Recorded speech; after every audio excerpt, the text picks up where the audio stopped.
In this video, we're going to be talking about how to make the most out of your away from email auto responses.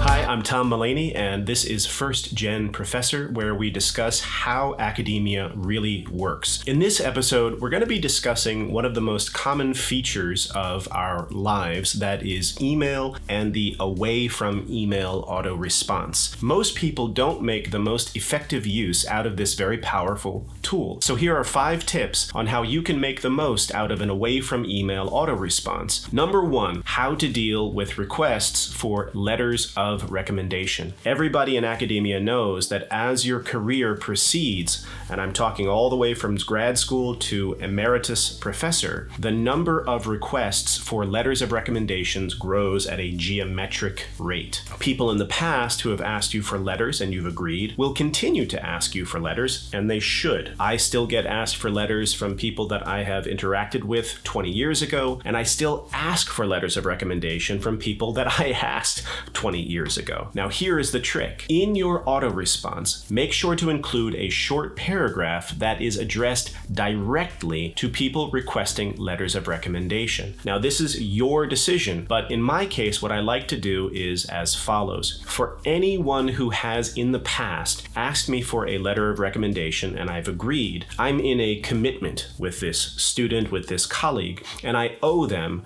continued work, even during sabbatical or longer term vacation. And so in those cases, I will honor any request. And so what I do is I add a short sentence to ask them to write to me again, but in the subject header to write something like urgent, all caps, letter of recommendation. That way I know if I see that email in my inbox, it is someone I've already written a letter for in the past and that I feel obligated to write again. I also ask for the following information. In the body of the email, make sure to tell me the deadline, make sure that I have any attachments I need to write a letter of recommendation, and make sure it's very clear where I'm going to be sending the letter, whether that's going to be a direct email or if I'm going to receive a separate email with an upload link. So I place a good deal of responsibility on the person asking for the letter to really set things up so that I know exactly how to help them. Now, in my case, in my auto response email, I also make a disclaimer, and this is for anyone I have not already written a letter of recommendation for. I apologize, but while I am away, I am not going to be writing any new letters of recommendation. Now,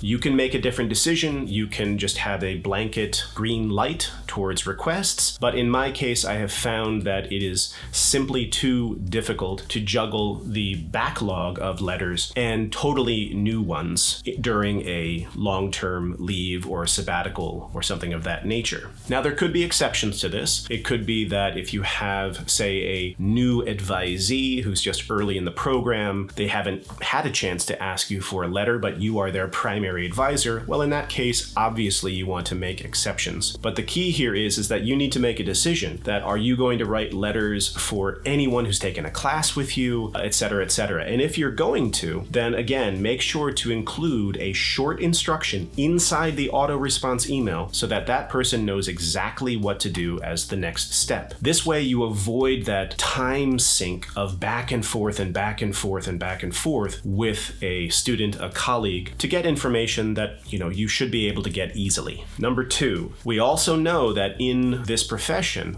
requests for reviews of manuscripts, whether they be book manuscripts or articles, and tenure reviews or promotion files is also a major part of our job. So be sure to include in your auto response email what basically your policy is going to be with regard to, are you going to review during sabbatical? Are you not going to review? Are there different qualifications? Make sure that you explain that briefly in the auto response email and provide information to the other person about what the exact next step will be if you are willing to review X, Y, or Z. Now again, for me, I have a policy that during, say, sabbatical, I will always be available for writing letters for review of promotion or tenure. That is so critical that I couldn't possibly imagine saying my time is just so valuable that I want to place a particular person in jeopardy if I am someone who really should be writing for their file. So that to me is a blanket yes. For articles and book manuscripts, typically my policy is no. I try to write as many reviews as possible. I think it's an essential part of our profession. But during sabbatical, which is this precious, precious time that we get so little of in this profession, you have to prioritize, in my view, your research and writing. Now remember, even if you have a blanket statement in your auto-response, you could always peek at the email you receive from that editor, from that journal, and decide, you know what, I'm going to break my own rule. This book looks so interesting. This article looks so interesting. That's your prerogative. But it's good just to have that as a policy in the auto-response email so someone knows immediately not to wait around for you necessarily. And be sure to stick around to the end because I'm going to share a link where you can download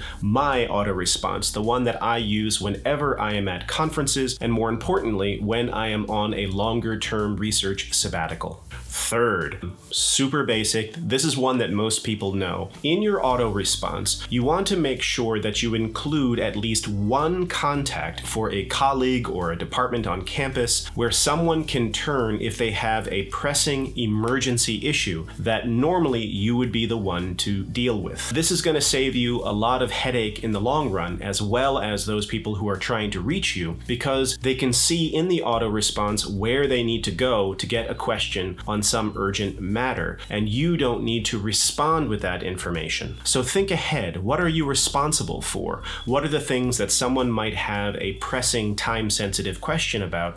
Make sure to include at least one contact for each of those responsibilities so that people have what they need without needing a response from you. Okay, fourth tip. So if you are planning to write letters of recommendation, why not set up a very simple Google form where the student or colleague can click on and upload the information that you will need, and then you simply can see any new requests for letters of recommendation coming through on your Google Drive. That way, again, you can avoid this really draining experience of back and forth emails just to get something that really should be quite efficient to get your hands on. A CV, a cover letter, whatever. Number 5, most basic, but also the most important. Stick to your plan. Once you've figured out for yourself what your away time, your sabbatical policy is going to be, stick to it. So if you have a policy where you are going to write letters of recommendation for everybody, or if you're just going to write letters of recommendation for existing advisees and students, no new letters, then try to stick to that. The hope would be is that you've put some deliberate thought into what your policy is going to be, and therefore you should stick to that. Same thing with articles and book manuscripts. Yeah, you might break your own rule every now and then, but if you say to yourself during sabbatical or during vacation or during whatever, I am not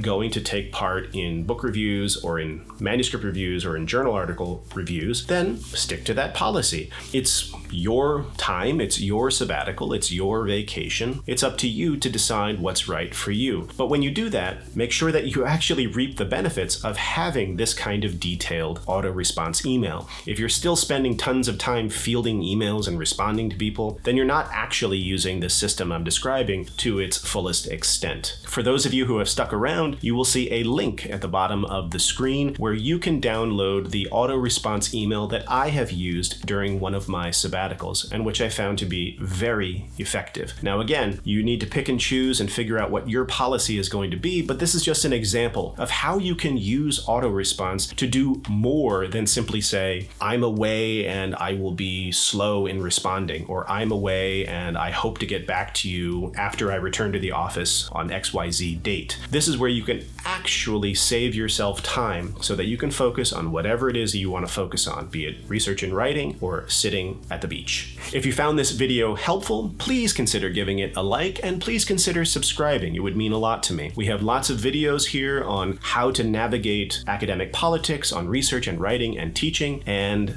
I'd love to see you on the next video. See ya.